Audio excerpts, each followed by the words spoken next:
Assalamualaikum warahmatullahi wabarakatuh. Bismillah, alhamdulillah, wabadu. Yang saya hormati Bapak Dr. Abdul Ghafur MAG selaku dosen pengampu mata kuliah penjaminan mutu dan juga teman-teman kelas D yang berbahagia. Pada kesempatan hari ini, izinkan saya mempresentasikan makalah saya mengenai manajemen mutu terkait model manajemen mutu total quality management. Namun video ini sengaja saya buat karena takutnya hidup di pegunungan tiba-tiba sinyal menghilang. Jadi nanti kalau tidak bisa presentasi, video ini bisa mewakili. Baik, langsung saja mengenai salah satu model yang pertama dalam manajemen mutu. Kalau kemarin kita sudah bahas mengenai sejumlah teori manajemen mutu, terkait salah satu model manajemen mutu atau yang disingkat dengan TQM, Total Quality Management. Secara pengertian bisa kita melihat secara bahasa dulu bahwasanya TQM itu berasal dari 3 kata. Yang pertama dari kata total yang berarti menyeluruh atau sepenuhnya. Kemudian yang kedua dari kata quality. Kita tahu kemarin juga sudah kita bahas quality itu sama halnya dengan mutu atau kualitas di bahasa Indonesia. Sementara kata manajemen memiliki arti tata laksana atau tata kepemimpinan atau tata pengelolaan. Jadi kalau kita artikan TQM ini bisa berarti sesuatu usaha yang menyeluruh untuk mencapai kualitas melalui tata kelola atau melalui suatu pengelolaan. Selanjutnya, TQM menurut para pakar. Di sini yang pertama ada menurut Fandi dan Anastasia bahwasanya total quality management diartikan sebagai sistem manajemen yang mengangkat kualitas sebagai strategi usaha dan berorientasi pada kepuasan pelanggan dengan melibatkan seluruh anggota organisasi. Pada intinya di sini merupakan cara atau suatu usaha yang mana di situ untuk mencapai tujuan berupa kepuasan pelanggan dengan melibatkan seluruh anggota organisasinya. Kemudian yang kedua menurut Wes Burham bahwasanya TQM diartikan sebagai usaha memaksimalkan semua fungsi dari organisasi dan falsafah holistis yang dibangun berdasarkan konsep mutu, kerja tim, produktivitas, dan prestasi serta kepuasan pelanggan. Sama halnya dengan yang pertama, namun di sini lebih merigid pada tujuan dan juga hasilnya yang mana sama-sama berorientasi pada kepuasan pelanggan. Yang ketiga menurut Hadari Nawari, TQM ialah manajemen fungsional dengan pendekatan yang secara terus-menerus difokuskan pada peningkatan kualitas agar produknya sesuai dengan standar kualitas pelayanan umum. Standarnya sesuai dengan kualitas dari masyarakat yang dilayani. Dalam artian di sini adalah tugas sebagai pelayan umum dan pembangunan masyarakat. Ini objeknya yang lebih luas, jadi cakupannya tetap mengenai bagaimana mencapai kepuasan pelanggan, namun di sini objeknya masyarakat umum. Karena memang TQM secara umum berasal dari apa istilahnya konsep perusahaan yang kemudian diadopsi untuk dunia pendidikan. Selanjutnya dari pengertian-pengertian tersebut dapat disimpulkan bahwasanya TQM merupakan suatu sistem manajemen yang melibatkan seluruh komponen organisasi yang dilakukan secara terus-menerus untuk menghasilkan produk atau jasa yang bermutu atau berkualitas sesuai dengan kebutuhan pelanggan dan berorientasi pada kepuasan pelanggan. Yang mana kalau dari pengertian ini dapat kita pahami bahwasanya manajemen atau usaha pengelolaan suatu organisasi itu harus secara kontinu, secara terus-menerus untuk berusaha menghasilkan produk yang terus meningkat kualitasnya dan sesuai dengan kepuasan pelanggan. Itu tujuan utamanya. Ya, selanjutnya mengenai konsep 3M itu ada 4 komponen. Yang pertama mengenai mutu sendiri. Mutu bisa kita artikan sebagai quality atau merupakan konsep yang sangat slip entry, artinya mempunyai makna yang berbeda dalam setiap pandangan orang, dalam setiap sudut pandang orang. Quality ini ada tingkatan sendiri. Dalam pertemuan pertama dulu Pak juga sudah dijelaskan oleh Bapak Wover juga mengenai mutu ini kan. Jadi ada sudut pandang yang berbeda terkait nilai atau terkait mutu dalam setiap orang. Yang kedua ada kepuasan pelanggan atau customer satisfaction. Yang mana di sini kalau kita tarik dalam dunia pendidikan, kepuasan pelanggan nanti ada di penjabaran selanjutnya siapa pelanggan di instansi pendidikan yang menerapkan konsep total quality management ini. Yang mana kalau sebagai kepuasan pelanggan, pihak penyedia atau pihak jasa industri jasa ini sebagai pelayan atau sebagai penyedia jasa, kalau bisa kita artikan sebagai lembaga pendidikan itu sebagai penyedia jasa pendidikan. Di lembaga kayak kampus, sekolah dan sebagainya itu sebagai penyedia jasa. Dan orientasinya adalah pelayanan, pelanggannya harus kita puaskan. Kemudian yang selanjutnya, yang ketiga ada perbaikan yang secara terus-menerus, perbaikan mutu. Perbaikan di sini mutunya harus selalu ditingkatkan. Artinya sebuah proses yang sistematis untuk menghasilkan perbaikan mutu yang berkesinambungan. Ketika sudah menghasilkan lulusan yang bagus, maka harus ada peningkatan di tahun berikutnya dengan konsep yang sistematis untuk menghasilkan lulusan yang lebih bagus lagi. Kalau dalam dunia industri mungkin ketika menghasil, semua ini aja industri sepatu, maka ketika dalam tahun pertama menghasilkan satu produk sepatu yang sudah bagus, maka di tahun berikutnya harus lebih bagus lagi dan lebih bagus lagi dan sesuai dengan kepuasan pelanggan. Nah, untuk konsep perbaikan yang terus-menerus ini bisa menggunakan metode konsep yang disingkat dengan PDCA atau planning, doing, checking, dan actuating maksudnya. Yakni adanya perencanaan, pelaksanaan rencana, memeriksa hasil, kemudian pelaksanaan rencana dan melakukan tindakan korektif terhadap hasil yang diperoleh.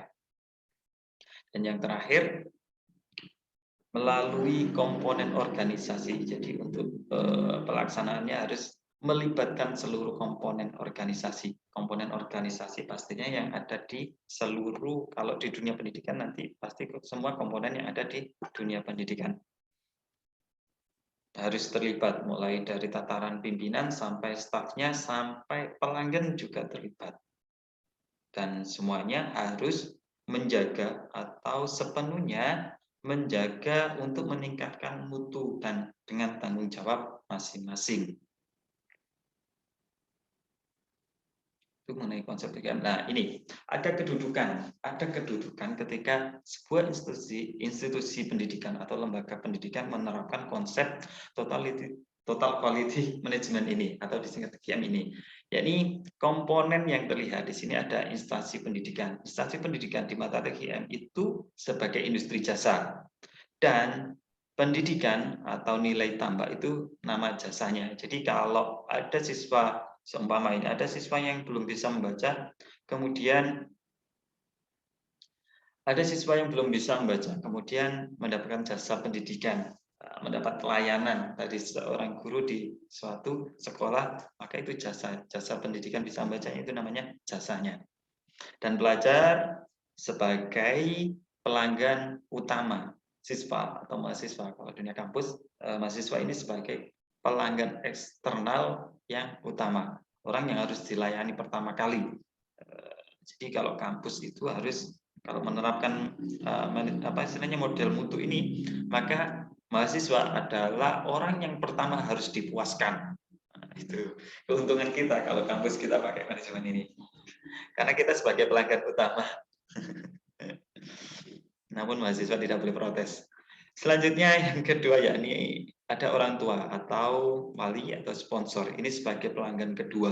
Jadi tujuan dari manajemen ini yang dipuaskan adalah orang tua. Jadi orang tua akan puas dengan layanan yang diberikan, layanan pendidikan yang diberikan. Maka sebagai pelanggan yang kedua yang dipuaskan. Yang ketiga, yakni ada masyarakat dan pemerintah atau bursa kerja. Jadi nanti lulusan atau mahasiswanya ini terserap tidak di dunia kerja, di masyarakat umum, di perusahaan-perusahaan, di pemerintah, khususnya di bursa kerja. Nah, ini kan yang menyerap, perusahaan yang menyerap ini juga, atau masyarakat ini juga harus dipuaskan dengan output atau lulusan yang berkualitas, lulusan yang profesional, lulusan memiliki keilmuan yang mendalam, memiliki kemampuan yang sesuai dengan dunia kerja. Kemudian yang terakhir, komponen guru. Kalau dalam organisasi pendidikan ya, ada dosen atau guru atau staf dan juga pengelola instansi, itu sebagai pelanggan internal. Nah, pelanggan internal ini juga harus dipuaskan dengan dengan tata cara atau tata kelola atau SOP yang berlaku, dan juga pastinya dengan gaji yang sesuai dengan pekerjaannya. Itu yang saya pahami ya. Kemudian selanjutnya karakter TGM ini, karakter sebuah instansi yang menerapkan model mutu ini. Yakni yang pertama harus fokus pada pelanggan, baik pelanggan internal maupun eksternal. Seperti tadi ya, pelanggan kalau di dunia pendidikan ada mahasiswa, ada siswa, ada santri kalau di pesantren. Kemudian pelanggan internalnya, pelanggan keduanya ada orang tua atau wali. Kemudian pelanggan internal ada staf, ada guru, ada dosen. Yang kedua, memiliki obsesi yang tinggi terhadap kualitas. Jadi ada semacam ghiroh atau ada semacam semangat untuk peningkatan kualitas. Yang ketiga, menggunakan pendekatan yang ilmiah dalam pengambilan keputusan dan pemecahan masalah. Harus sesuai dengan kaidah-kaidah keilmuan dalam meneliti untuk peningkatan mutu tersebut. Yang keempat, memiliki komitmen jangka panjang, tidak hanya jangka pendek hasil yang sementara, akan tapi harus memiliki planning atau perencanaan untuk mencapai komitmen mutu secara jangka panjang. Istilahnya paling tidak ya puluhan tahun ke depan itu mutu yang berkomitmen untuk mencapai mutu yang terus meningkat kualitasnya. Yang kelima, membutuhkan kerjasama tim. Jadi untuk pencapaian tujuan dari mutu ini atau keberlangsungan dari manajemen ini atau keberlangsungan dari konsep model TGM ini harus ada kerjasama tim. Semua tim harus bekerja sesuai dengan tupoksinya, harus sesuai dengan profesional dan intinya. Namun ada beberapa nanti di poin ini ada yang namanya pemberian kebebasan. Yang keenam, memberikan proses secara berkesinambungan. Memperbaiki proses secara berkesinambungan. Jadi evaluasi atau istilahnya perbaikan itu dilakukan secara berkesinambungan. Ketika satu selesai, maka disambung dengan tindak lanjut berikutnya dan terus sampai terus tiada batas sampai maksudnya gini, terus meningkat, karena kesinambungannya adalah tujuannya untuk peningkatan mutu. Ketujuh, menyelenggarakan pendidikan dan pelatihan. Jadi salah satu cara untuk meningkatkan mutunya yakni dengan menyelenggarakan pendidikan dan pelatihan baik untuk pelanggan internal maupun pelanggan eksternalnya. Yang kedelapan, memberikan kebebasan yang terkendali. Dalam artian di sini kebebasan untuk meningkatkan kualitas, kebebasan untuk berekspresi, tapi terkendali. Terkendali di sini dalam artian masih sesuai dengan standar mutu yang sudah diharapkan. Dan kesembilan, memiliki kesatuan yang terkendali, dalam artian di sini terorganisir, terkelola, terorganisir, ada komunikasi internal eksternalnya, ada aturan-aturan yang mengikat. Dan yang terakhir 10, yakni adanya keterlibatan dan pemberdayaan karyawan. Kalau di dunia kerja, jadi semuanya terlibat dalam manajemennya. Di sini kan tadi semuanya terlibat. Kalau di sini secara karakter karyawan terlibat, tidak hanya sebagai objek. Kalau di perusahaan itu biasanya karyawan hanya sebagai objek. Jadi ketika sudah diberi SOP pekerjaanmu A, makanya dilakukan cukup A, tidak perlu melakukan pekerjaan B. Namun kalau di manajemen mutu ini, karyawan ada keterlibatan dalam pemberdayaan, boleh melakukan sesuatu di luar jam kerja, atau boleh berinovasi untuk melakukan sesuatu yang lebih baik di luar jam kerja, di luar pekerjaan profesional, namun nanti apa istilahnya, peningkatan itu diapresiasi tersendiri. Nah, selanjutnya model mutu ini dalam dunia pendidikan. Dalam dunia pendidikan, yang komponen yang harus dilakukan yakni satu, adanya perbaikan yang secara kontinu atau perbaikan secara terus-menerus, disebut juga dengan continuous improvement. Jadi instansi pendidikan Islam khususnya, nah kita bahas mengenai pendidikan Islam, harus senantiasa memperbaharui proses berdasarkan tuntutan kebutuhan pelanggan. Jadi kalau pelanggan kita sekarang lagi marak trends hafid, nah, sekarang kan di dunia perkembangan teknologi, jadi filterisasi mengenai teknologi, khususnya dunia media sosial, maka dunia pendidikan Islam juga harus melihat itu, bagaimana kita mewarnai medsos, mewarnai teknologi, mewarnai perkembangan teknologi informasi ini dengan kultur-kultur secara Islami. Jadi anak-anak bisa kita arahkan untuk membuat konten-konten yang religi, banyak-banyak apa istilahnya, bersolawat tapi diupload di TikTok dan sebagainya. Contoh saja ya, contoh yang ada dalam bayangan saya. Atau membuat kegiatan-kegiatan murotal, kemudian diberi animasi gitu kan. Itu sekedar yang ada dalam bayangan saya. Kemudian yang kedua, menentukan standar mutu atau kualitas. Ada standar tersendiri mengenai kualitas mutu yang ingin dicapai. Jadi instansi atau pendidikan penyelenggara jasa pendidikan itu, khususnya pendidikan Islam ya, harus memiliki standar lulusannya, standar ketercapaian anak atau KI lah istilahnya, kompetensi dasarnya apa yang harus dicapai. Namun kalau dalam apa istilahnya pandangan saya, di luar standar kurikulum yang sudah ditentukan oleh pemerintah, bisa lembaga memberikan standar tersendiri. Jadi contohnya kalau seumpama anak madrasah atau anak di tingkat SD, ada standar bagaimana mulai dari kelas 1 sampai kelas 6, nanti itu sudah bisa hafal juz amma gitu kan. Sudah hafal bacaan-bacaan doa, sudah lancar dalam bacaan sholat dan sebagainya. Itu ada standarisasi mutu yang diberikan. Kemudian yang ketiga, ada perubahan kultur. Nah, kultur budaya suatu organisasi yang menghargai mutu. Ini akan menjadikan suatu komponen yang mana secara organisasional akan berjalan secara organik.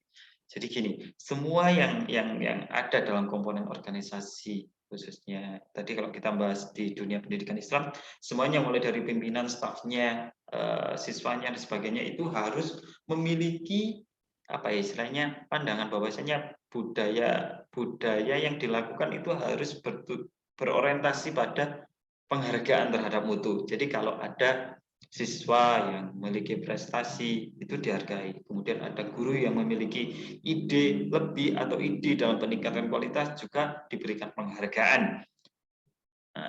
Atau semuanya minimal memiliki pikiran positif untuk selalu peningkatan kualitas, baik kualitas secara personal masing-masing maupun kualitas secara keorganisasian atau secara kelembagaan. Nanti lebih jauhnya bisa secara personal kan siswa harus memiliki harapan atau memiliki cita-cita yang ingin dicapai atau sesuatu hal yang ingin dicapai oleh siswa. Guru juga demikian, harus guru, staf, sebagainya harus ada capaian kualitas diri yang ingin dicapai sampai mana. Dan secara lembaga nanti akan dirumuskan, diakumulasi menjadi suatu program. Ya, intinya semuanya diarahkan untuk menghargai mutu. Dan selanjutnya harus ada perubahan organisasi. Kalau ada perubahan visi misi yang mana harus mengalami perkembangan yang sangat dimungkinkan terjadi. Jadi perkembangan zaman, perkembangan seharian itu harus apa istilahnya sesuai dengan kewenangan dan tugas masing-masing.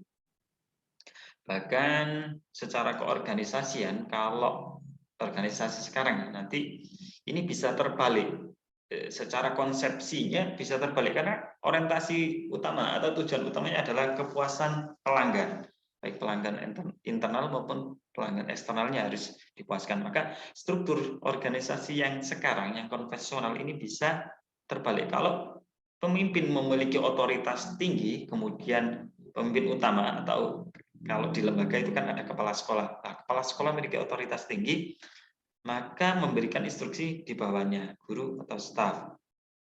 Dan guru memberikan instruksi ke siswa. Nah, sifatnya kan seperti itu, organisasi yang konvensional. Namun yang nanti kalau menerapkan manajemen mutu, maka posisinya akan terbalik. Yang utama adalah siswanya, yang utama adalah orang yang dilayani. Nanti ada di slide selanjutnya. Kemudian terakhir, kalau lembaga pendidikan menerapkan manajemen ini, maka harus mempertahankan hubungan dengan pelanggan. Jadi pelanggan itu yang utama, pelanggan adalah siswa. Tidak boleh pelanggan ini kecewa, jangan sampai pelanggan ini kecewa. Karena jika pelanggan kecewa, maka mindset umum atau pandangan umum terhadap jasa yang diberikan maka akan jadi negatif. Ketika negatif maka tidak ada pelanggan yang masuk lagi. Kalau di perusahaan atau di jasa makanan dan sebagainya, jangan sampai pelanggan makanan itu kecewa. Seumpama ada apa istilahnya usaha ayam goreng gitu kan. Ketika pelanggannya diberi apa istilahnya ayam goreng yang sudah basi namun digoreng cuma dihangatkan, nah, kan pelanggan jadi kecewa. Maka orientasi hubungan yang seperti itu harus dijaga. Maksudnya hubungannya jangan sampai hubungan negatif. Jadi harus kita memberikan kualitas yang terus lebih bagus sehingga pelanggan puas dengan layanan yang diberikan. Jadi kalau di makanan itu juga harus kita jaga mutunya, jaga kualitasnya, jangan sampai kita memberikan makanan yang kurang berkualitas. Di dunia pendidikan juga demikian. Jadi kita harus memberikan layanan jasa pendidikan yang istilahnya kualitasnya harus terus meningkat. Namun perlu juga kita melihat inputnya juga ya kalau mengenai di dunia pendidikan. Tapi input yang kurang itu juga bisa kita kejar dengan program-program tertentu sehingga mendapatkan hasil yang standar kompetensi, standar mutu yang diberikan ini, standar mutu yang sudah ditentukan ini bisa tercapai dengan instrumen-instrumen tertentu mestinya. Dan terakhir, bukan terakhir ya, ini tadi yang mengenai konsep kalau kita sampai menerapkan manajemen mutu, manajemen ini ya, TGM ini di dunia pendidikan. Kalau konvensional itu kan sifatnya ini arahnya. Jadi segitiganya itu dari atas, ngerucut dari pimpinan, kemudian kalau sini manajer senior ini saya gambarkan sebagai kepala sekolah, kemudian manajer menengah ini sebagai wakil kepala sekolah atau biasanya ada bagian kurikulum, kemudian bagian kesiswaan dan sebagainya, kemudian ada guru dan staf dan atau staf pendukung. Terakhir di sini adalah siswa sebagai objeknya. Nah, namun ketika pendidikan menerapkan 3M ini, maka posisinya akan terbalik. Jadi pelajar, mahasiswa atau santri itu sebagai orang yang utama yang harus dilayani, orang yang utama di apa istilahnya, kepuasannya itu harus didahulukan dalam hal pendidikan ya. Kemudian tim guru ataupun staf pendukung ini sebagai posisi di tengah, dan pimpinan ini sebagai orang yang akan mengatur atau mengelola bagaimana tercapainya kepuasan pelanggan ini. Ya. Berbeda dengan konvensional, yang terpuaskan biasanya program-program kepala sekolahnya. Ya kan? Nah, posisinya jadi terbalik. Jadi sangat apa istilahnya, kalau kita menerapkan manajemen ini, jadi orientasi utama adalah ke layanan jasanya itu bagaimana memuaskan customer, memuaskan pelanggannya, dan pelanggan utama di sini adalah pelajar, mahasiswa ataupun santri. Ya. Terakhir, ini ada tahapan-tahapan dalam kita di dunia pendidikan ketika menerapkan manajemen mutu ini. Yakni yang pertama, adanya kepemimpinan atau suatu kepala pemimpin yang komitmen terhadap mutu. Pemimpinan harus berkomitmen untuk terus meningkatkan mutunya. Dan yang kedua, ada tujuan. Tujuannya yakni di sini harus menggembirakan pelanggan. Ini emang ya, tujuan utama adalah menggembirakan, dalam artian di sini kepuasan pelanggan, menggembirakan pelanggan. Tapi emang ya kita cocok pakai kata menggembira, karena salah satu apa istilahnya, salah satu indikator bahwasanya kita ikhlas dengan takdir kita menurut Gus Baha itu kan kita gembira, kita rela, kita ridho dengan apa yang terjadi. Ini kan suatu yang menggembirakan. Dan menurut Chandun, bahwasanya bergembira itu juga salah satu cara kita untuk belajar untuk menjadi penduduk surga. Jadi kegembiraan pelanggan ini juga harus, makanya kita dukung, gitu kan, menjadi tujuan utama dalam penerapan manajemen ini. Dan selanjutnya ketika ada kepemimpinan yang komitmen terhadap mutu, kemudian ada tujuan yang sudah jelas bahwasanya orientasi utama adalah pelanggan, kegembiraan pelanggan, maka membuat tim. Selanjutnya membuat tim. Ada tim yang mana kalau timnya cukup besar, ada fasilitator, ada kelompok pengendali mutu, ada koordinator mutu, ada manajemen senior dan sebagainya. Namun kalau timnya kecil mungkin bisa disesuaikan lagi atau bisa double job. Dan selanjutnya yakni merencanakan tahapannya, ini merencanakan strategi mutunya. Strateginya seperti apa untuk peningkatan mutu? Salah satunya yakni dengan cara menganalisa dan mendiagnosa situasi dan mengukur biaya mutu atau operasionalnya seperti apa. Dan langkah berikutnya bisa dalam perencanaan ini bisa juga dengan mengadopsi dari yang lain, mengadopsi dari lembaga yang sudah menerapkannya atau mempekerjakan konsultan secara eksternal, gitu kan. Nah, kalau sudah perencanaan sudah matang, maka dilakukan yang namanya pelatihan atau orientasi pada staf atau pelaksanaan tim. Ada tim yang melaksanakannya. Nah, di tim ini yang nantinya kemudian melaksanakan program pembelajaran, melaksanakan di sinilah guru lah kalau di lembaga pendidikan, atau kalau di kampus ada dosen. Nah, di sini sebagai tim ini yang tim pelaksana ini yang mengkomunikasikan pesan mutu, mengkomunikasikan apa istilahnya layanan mutu yang akan ditingkatkan itu tadi, dan juga pengaplikasian alat dan tekniknya, alat-alat pembelajaran dan teknik-teknik pembelajaran, gitu kan kalau di dunia pendidikan. Nah, setelah pelaksanaan maka ada namanya evaluasi program yang terjadwal. Jadi program apa istilahnya, setelah melaksanakan maka dievaluasi, dan evaluasinya berkesinambungan atau sudah terjadwalkan, dan hasilnya adalah pelayanan dan profil lulusan yang sesuai dengan tujuan pendidikan serta kepuasan pelanggan. Nah, sesuai lah, tujuannya itu sangat-sangat sesuai sesuai, atau istilahnya bisa memuaskan semua komponen sesuai dengan apa istilahnya tujuan pendidikan baik nasional, kemudian yang sudah di breakdown ke lembaga-lembaga dan diturunkan lagi sesuai dengan kondisi kekinian, sesuai dengan zaman, keadaan zaman, perkembangan teknologi ataupun geografis dan juga tata letak suatu daerah, dan juga sesuai dengan paradigma atau harapan dari orang tua, dari pelanggan, dan juga sesuai dengan siswanya tersendiri. Nah, baik itu tadi untuk sekilas mengenai wacana atau sekilas mengenai manajemen mutu terkait konsep total quality management atau TQM ini ya. Nah, baik itu saja yang bisa saya sharingkan. Semoga penuh kemanfaatan dan keberkahan. Jika ada pertanyaan atau sanggahan atau yang tidak sesuai, bisa kita sharing lebih lanjut lagi dalam diskusi. Sekian, terima kasih. Assalamualaikum warahmatullahi wabarakatuh.